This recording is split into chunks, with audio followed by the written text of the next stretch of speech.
کا ابتدائیہ اور آغاز ہے، آپ اس گزارش کو پوری توجہ کے ساتھ قبول فرمائیں۔ اصول یہ ہے قدرت کا کہ وہ مخلوق کو برابر نہیں رکھتا، بلکہ ایک دوسرے پر کسی نہ کسی وجہ سے فوقیت اور برتری عطا کرتا رہتا ہے۔ کسی مترجم نے ترجمہ کیا الرجال قوامون علی النساء، مرد عورتوں پر حاکم ہے۔ کسی نے لکھا مرد عورتوں پر قوی ہے۔ کسی نے کہا مردوں کو عورتوں پر نگہبان بنایا گیا ہے، اور کسی نے لکھا کہ مردوں کو عورتوں پر افضلیت عطا کی گئی۔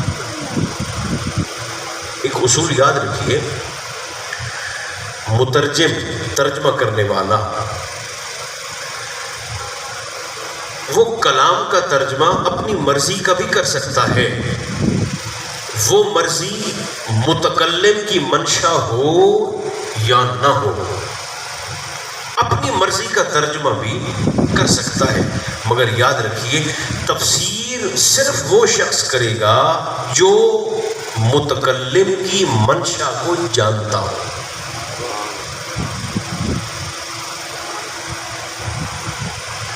آپ میری گزارش پر غور فرما رہے ہیں جو میں عرض کر رہا ہوں؟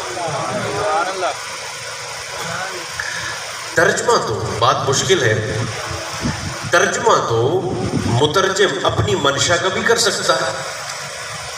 اب اس کا کیا ہوا ترجمہ متکلم کی منشا ہو یا نہ ہو، لیکن تفسیر ہمیشہ وہ شخص کرے گا جو کلام کرنے والے کی منشا کو جانتا ہو، متکلم کی منشا کو جانتا ہو۔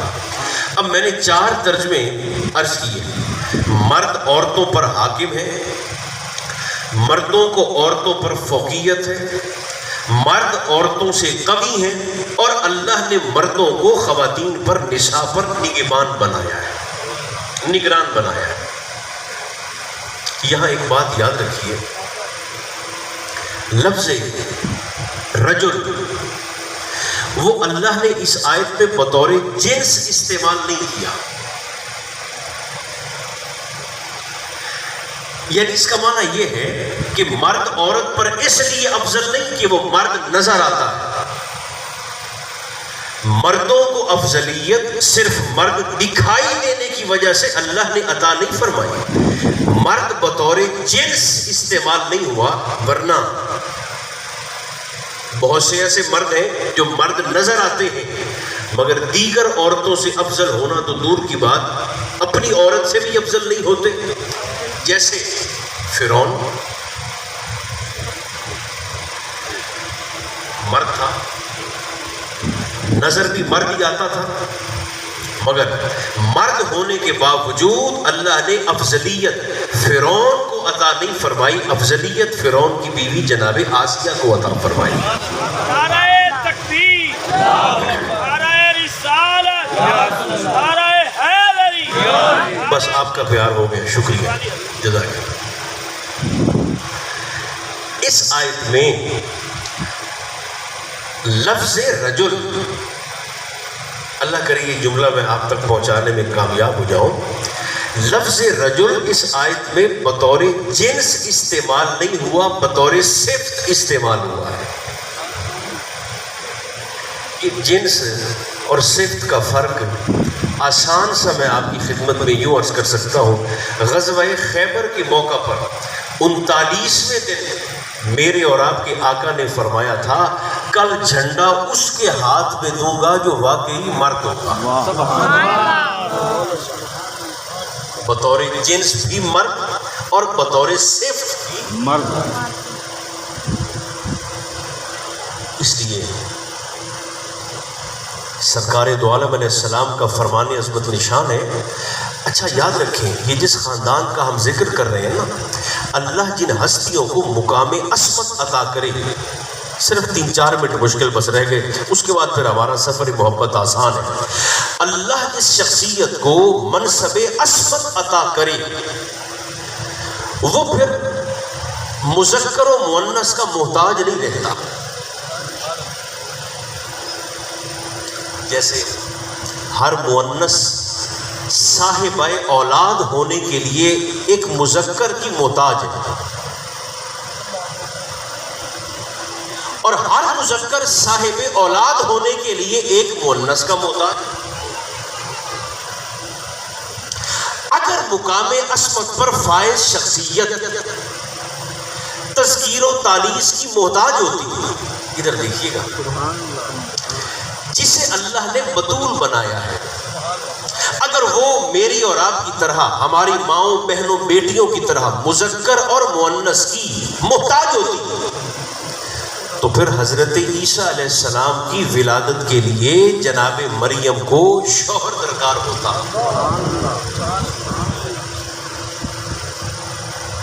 ایک مرد کی ضرورت ہوتی، لیکن چونکہ سیدہ مریم بھی بطول ہیں اور مخدوم کونین جناب فاطمۃ الزہرا سلام اللہ علیہا آپ بھی بطول ہیں. یہ لفظ بولیے ذرا، یہ دونوں شخصیات کیا ہیں؟ بطول. مگر جناب فاطمہ ایسی بطول ہے کہ جس بطول کی با میں بائے بسم اللہ کا نقطہ نہیں، پوری بسم اللہ کے معارف چھپے ہوئے. سیدہ بطول ایسی بطول ہے، اور چونکہ آپ کا ایک لقب ہے حجاب اللہ. حجاب اللہ کا معنی کبھی سرکار غوث الثقلین رضی اللہ تعالی عنہ و ارضہ عنہ، آپ نے جو صرف کسی ایک اماں جی کے لقب حجاب اللہ پر جو سرکار غوث اعظم کی تقریر ہے، اگر وہ شخص کوئی پڑھتا ہے تو میرا خیال ہے اس کی محدود سی عقل چکرا کے رہ جاتی. ایک جملہ اس میں سے ہدیہ کرتا ہوں. حجاب اللہ کا معنی ہے اللہ کا پردہ. بی بی جی کا لقب ہے میرے قابل عزت بھائیوں. حجاب اللہ کا معنی ہے اللہ کا پردہ، اللہ کا حجاب. جناب علی کا اور جناب زہرا کا رشتہ وہی ہے جو چادر کا مستور سے ہوتا ہے، جو چادر اور مستور کا ہوتا ہے. ان دونوں شخصیات کا رشتہ وہی ہے. آپ یاد رکھیں، جس بیوی کو ہم حجاب اللہ کہتے ہیں نا، اللہ کی چادر، وہ اپنی چادر میں چھپا چھپا کے زینب کو پالتی رہتی ہے. یہ خاندان وہ ہے، میں کبھی کبھی کہا کرتا ہوں کہ کبھی کبھی جی چاہتا ہے کہ کیمرہ بھی نہ ہو، مائک بھی نہ ہو، اتنا بڑا اجتماع بھی نہ ہو، تھوڑے سے لوگ ہوں اور تھوڑے سے لوگوں میں بیٹھ کر بتایا جائے کہ حسین اصل میں ہے کیا، حقیقت خاندان مصطفیٰ کیا ہے. سرکار فرماتے ہیں اگر علی نہ ہوتے تو فاطمہ کا کفر نہ ہوتا. سینہ کھولیے گا ذرا. یہ لفظ کفر اتنا بھاری ہے کہ قرآن مقدس میں جب اللہ نے اپنے آپ کو مخلوق سے جداگانہ بتانا تھا، اپنے آپ کو زمانے والوں سے مخلوق سے الگ بتانا تھا، اور اپنے آپ کو ساری مخلوق سے اعلیٰ بتانا تھا، تو وہاں اللہ نے یہ لفظ کفر اپنے لیے استعمال کیا. سورہ توحید میں، سورہ اخلاص میں کیا ارشاد فرماتا ہے؟ میں اور آپ صبح شام پڑھتے ہیں وَلَمْ يَكُنْ لَهُ، سارے بولیں گے تو برکت ہو جائے گی. وَلَمْ يَكُنْ لَهُ كُفُوًا أَحَدٌ، وَلَمْ يَكُنْ لَهُ كُفُوًا أَحَدٌ، یہ اللہ نے اپنے لیے استعمال فرمایا. لفظ کفو اپنے لیے بھی استعمال کیا، اور میرے اور آپ کے محبوب نے شہزادی کے لیے بھی استعمال فرمایا. اگر علی نہ ہوتے تو فاطمہ کا کوئی کفر نہ ہوتا. ایک جملہ کہہ دوں، جناب علی و زہرا کا نکاح زوجیت کے لیے نہیں تھا، اللہ کی توحید بچانے کے لیے. سبحان اللہ، وحدت الہیہ کی حفاظت کے لیے تھا. ورنہ اس خاندان کی بیویاں اگر ہماری بیویوں کی طرح فقط نساء ہوتی تو طواف کرتے کرتے جب جناب فاطمہ بنت اسد مولا علی شیر خدا کی والدہ محترمہ طواف کرتے کرتے جب آپ کی ولادت اور ظہور کا وقت قریب آیا تو دیوار کعبہ پھٹی. آپ ذرا تصور کریں نا, اچانک بیٹھے بیٹھے اچانک طواف کرتے کرتے کعبہ کی دیواری شک ہو جائے. طواف کرتے کرتے دیوار کعبہ پھٹی. اگر فاطمہ بنت اسد والدہ علی مرتضی نیری نساء ہوتی تو اپنے گھر چلی جاتی, دیوار کعبہ کو پھٹتا دیکھ کر اپنے گھر چلی جاتی, دیوار کو شک ہوتا دیکھ کر, مگر اپنے گھر نہیں گئی, سیدھی بیت اللہ کے اندر چلی گئی. ہاں نساء تھیں مگر ابو طالب جیسے مرد کے لیے تھی. نساء تو تھیں مگر ابو طالب جیسے مرد کے لیے تھی. اس لیے یہ اللہ کا قاعدہ ہے. بس اوکھیاں گلہ ختم ہو گئی ہیں. یہ اللہ کا اصول ہے, اللہ کا قاعدہ ہے. وہ برابر نہیں رکھتا, فوقیت اور برتری عطا کرتا ہے. میرے اور آپ کے آقا فرماتے ہیں اگر چاہتے ہو کہ اولادیں راہ راست پر رہیں. اکثر والدین ہمیں کہتے ہوئے نظر آتے ہیں کہ صاحب دیکھیں میں نے تو ابھی بچے میرے آدھی بات ان کی منہ میں ہوتی تھی, آدھی منہ سے نکالتے تھے, ان کی خواہش کو میں پورا کر دیتا تھا, لیکن پھر بھی نافرمان. میں نے کہا اسی وجہ سے تو نافرمان. آدھی بات منہ میں ہوتی تھی, آدھی منہ سے نکالتے تھے, اور تو بھاگ کر ان کی ساری باتوں کو, خواہشات کو پورا کر دیتا تھا. اگر آدھی بات پوری کرتا اور آدھی رہنے دیتا تو تیرے بچوں کو انکار سننا بھی آ جاتا, انکار سہنے کا حوصلہ اور صبر بھی آ جاتا. تربیت اولاد کے لیے کبھی کبھی والدین غصہ میں آ کر اپنے بچوں سے کہتے ہیں کہ حیا کر, میں نے تجھے پالا نہیں.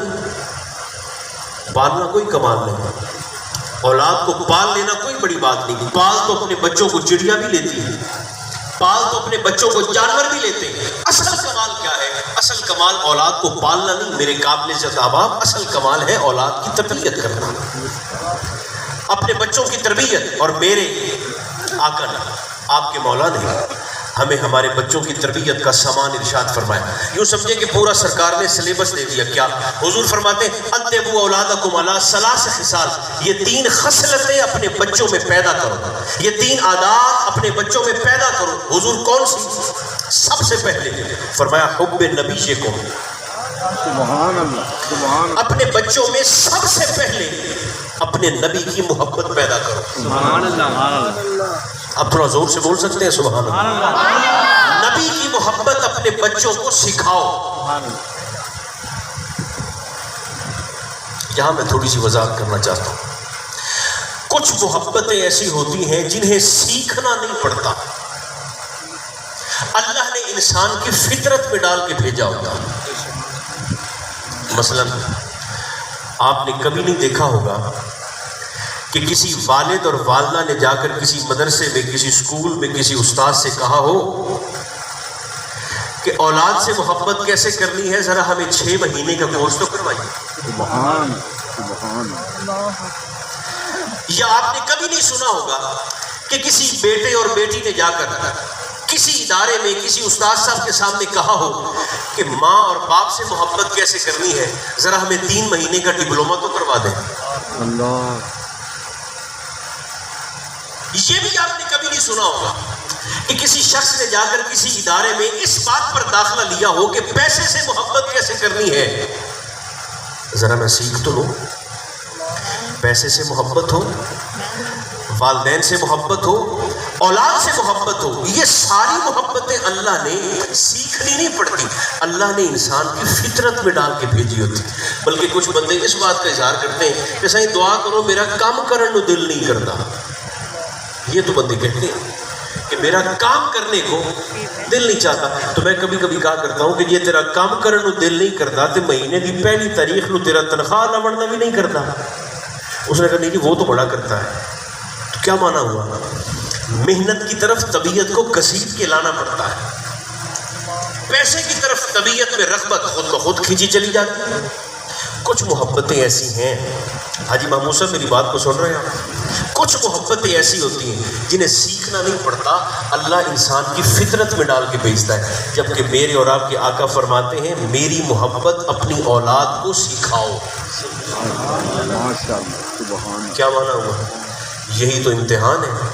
سرکار فرماتے ہیں ماں باپ کی محبت فطرت میں موجود ہو، اولاد کا پیار فطرت میں موجود ہو، جملہ فطری محبتیں تمہاری سرشت میں موجود ہو، لیکن میرے مومن کا کمال یہ ہے کہ ساری فطری محبتیں پیچھے رہ جائیں اور مجھ مصطفیٰ کا پیار ان ساری محبتوں پر سبقت لے جائے۔ سبحان اللہ سبحان اللہ میرا پیار ساری محبتوں سے بڑھ جائے۔ سبحان اللہ۔ جس بندے کو ممبر پر آنے کا شوق ہو نا، ہمارے صوفیاء فرماتے ہیں اسے دو باتیں ضرور پتہ ہونی چاہیے۔ نمبر ایک، آج لوگ کہتے ہیں دیکھیں آپ بھی سب سے پہلے جیسے اللہ کو مان لیں پھر مصطفیٰ کو مان لیں۔ میں نے کہا ہم بھی اسی ترتیب سے مان لیتے، پہلے اللہ کو مان لیتے پھر مصطفیٰ کو مان لیتے مگر تب مانتے جب اللہ ہمارے سامنے آیا ہوتا اور وہ ہمیں آ کر فرماتا کہ میں تمہارا خالق بھی ہوں، تمہارا مالک بھی ہوں، رازق بھی ہوں، زندگی بھی میں دیتا ہوں، موت بھی میں دیتا ہوں، مجھے مانو اور پھر میرے کہنے پر میرے مصطفیٰ کو مانو۔ ہم بھی اسی ترتیب سے مان لیتے، لیکن ہم نے اللہ کو تو دیکھا نہیں، نہ وہ ہمارے سامنے آیا۔ ہم نے تو اٹھتے بیٹھتے آتے جاتے کھاتے پیتے چلتے پھرتے صرف ایک ہی شخصیت کو دیکھا ہے جنہیں محمد رسول اللہ کہتے ہیں۔ اچھا دو گلاں یاد رکھو سارے سنتالی والے بیٹی کی، جس بندے نو ممبر تے آن دا شوق ہوگی نا اسے یہ دو چیزیں ذہن میں رکھنی چاہیے، ایک تبلیغ کی تاریخ کیا ہے اور دوسرا تبلیغ کی ترتیب کیا، یہ بڑا ضروری ہے۔ تاریخ تبلیغ اور ترتیب تبلیغ، ایک ایک جملہ وضاحت کا میں عرض کر دیتا ہوں آپ کی خدمت میں۔